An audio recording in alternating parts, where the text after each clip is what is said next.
இடம்பொருள் நேயர்களுக்கு வணக்கம். ஸோ இன்னைக்கு பார்த்தீங்க அப்படின்னா இப்போ பாண்டியன் ஷோ சீரியலில் வாசலில் என்ன கோலம் போடலாம்லாம் முடிவு பண்ணி மயில் கோலம் போடலாமான்லாம் பேசிக்கிட்டு இருந்தவங்க நேராக கிளம்பி நிச்சயதார்த்தத்துக்கு தங்கமயிலோட வீட்டுக்கே போயிடுறாங்க. ஸோ ஃபேமிலியாக அவங்கெல்லாம் கிளம்பி அங்கே போய் அங்கெல்லாம் வாங்க வாங்க வாங்கன்னு வெல்கம்லாம் பண்ணதுக்கப்புறம் தான் பாண்டியன் தலையில் மிகப்பெரிய ஒரு இடியே விடுது. பொங் அப்படின்ட்டு என்னடா ஆச்சு அப்படின்னு சொல்லி பார்த்தா, சொந்தக்காரங்க நிறைய பேர் இருக்காங்க, நீங்கள் இன்னும் ஒரு 10 பேர் கூட வரல, நாங்கள் எங்கள் குடும்பமாகவே பார்த்தா 10 பேர் இருப்போமேடா அப்படிங்கிற மாதிரி இவர் கேட்க, கல்யாணத்துக்கு எல்லாம் வந்துடுவாங்க இப்போ தான் வரல அப்படிங்கும் போது லைட்டாக அவருக்கு முகம் மாறிடுது. ஏதோ சரியாக படலை அப்படின்னு ஏற்கனவே மீனா திருப்பி சொன்னதை அவர் இப்போவாச்சும் யோசிச்சு பார்க்கலாம்.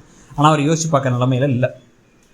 ஏன்னா ஒரு நிறைய தோல்விகள் ஆகிடுச்சுல இந்த ஒரு சரவணனுக்கு பொண்ணு பார்க்குற விஷயத்தில். ஏன்னா எல்லா சைட்லேயும் போயிட்டு ஒரே எல்லா கதவும் அடைச்சி வச்சதுனால இந்த சில பேர்லாம் என்ன பண்ணுவாங்க அப்படின்னா இந்த ஹெல்த் டெஸ்ட்டு ஹெல்த் செக்கப்லாம் எடுத்துங்க அப்படின்னா வேணான்றாங்க. ஏன் அப்படின்னா இருக்கிறதே காமிச்சிருமோன்னு ஒரு பயம் இருக்கும். அந்த மாதிரி ஒரு வேளை ஏதாவது பிரச்சனையாக இருந்து இந்த கல்யாணம் நின்றுடுச்சுன்னா என்ன பண்ணுறது அப்படின்னு ஒரு பயம் ஒரு மனசில் இருக்குது. ஸோ அதனாலேயே பாண்டியன் என்ன பண்ணுறாரு, எதுவும் விசாரிக்காமலே இருக்க.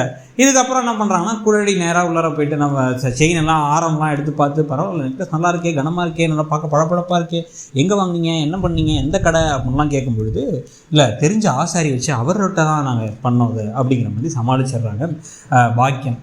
ஆனால் இது எல்லாமே கவரிங் அப்படிங்கிறது தெரிஞ்சதுனால அப்படியே இப்போ தங்கமயில் ஒரு மாதிரி உருன்னே இருக்காங்க. என்ன பண்ணுறதுன்னு தெரில அவங்களுக்கு. ஏன்னா இவ்வளோ பொய் சொல்கிறாங்களே அம்மா, இதெல்லாம் உண்மை தெரிஞ்சுன்னா என்ன ஆக போகுது அப்படின்ட்டு. இதுக்கப்புறம் தான் என்னால் டான்ஸ் ஆடுற சம்பவங்கள்லாம் இருக்குது. குடும்பமாக சேர்ந்து ஒரே என்ஜாய் பண்ணி டான்ஸ் எல்லாம் ஆடி ரீல்ஸ் எல்லாம் போட்டு அதோட ஃபோட்டோலாம் ஃபேமிலி ஃபோட்டோஸ்லாம் எடுத்துக்கிறாங்க. ஆனாலும் பாண்டியனுடைய முகத்தில் ஒரு கன்சர்ன் லுக்குன்னு சொல்லுவாங்களா, ஒரு இதெல்லாம் சரியா, என்ன நடக்குதுங்க, இல்லை ஏதோ தப்பாக இருக்க மாதிரி இருக்கே அப்படின்னு அவரும் லைட்டாக உணர ஆரம்பிக்கிறார்.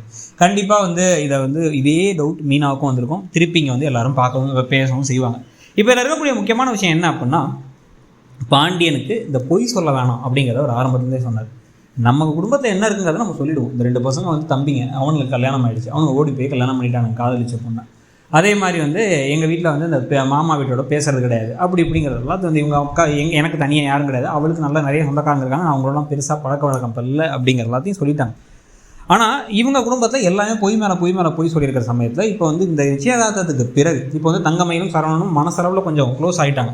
இந்த சமயத்தில் கரெக்டாக விசாரிச்சிடலாம் அப்படின்னு ஒரு டவுட் விசாரிச்சு, இவங்கெல்லாம் எதுவுமே உண்மை கிடையாது, இவங்களோட சொந்தக்காரங்களும் பெருசாக இல்லை, சொந்தக்காரங்க எல்லாரும் கூட சண்டை போட்டு வச்சுருக்காங்க, இவங்களுக்கு காசும் கிடையாது, அந்த பொண்ணு படிக்கவும் இல்லை, ப்ளஸ் இந்த பொண்ணுக்கு வயசும் ஜாஸ்தி அப்படின்னு எல்லா பொய்களும் ஒன்று மாற்றி ஒன்று தெரிய வந்துச்சு அப்படின்னா அப்போ இந்த கல்யாணத்தை நிறுத்திடலாம் அப்படின்னு பாண்டியன் சொல்கிறதுக்கான வாய்ப்புகள் ஜாஸ்தி. பெரிய பிரச்சனையாகி ஆனால் அந்த சமயத்தில் சரவணனும் தங்கமயிலும் டும் படம் மாதிரி இவங்களுக்குள்ளார ஒரு அன்பு அப்போ தான் உருவாகியிருக்க. இவங்க 2 பேரும் சேர்ந்து அதுக்கப்புறம் பேசாமல் சேர்ந்து போயிடலாம் நினைக்கிறாங்களா, இல்லை ஓடி போய் கல்யாணம் பண்ணிக்கலாம், அவங்க ஒத்துக்கலாம்னா என்ன அப்படின்னு இவரும் ஓடி போய் கல்யாணம் பண்ணிக்க போகிறாங்கிறத பார்க்கணும். நீங்கள் என்ன நினைக்கிறீங்க, கதை எப்படி போகுது நினைக்கிறீங்கிறத சொல்லுங்கள். தேங்க்யூ. இடம்பொருள் நேயர்களுக்கு வணக்கம். ஸோ இன்னைக்கு பார்த்தீங்க அப்படின்னா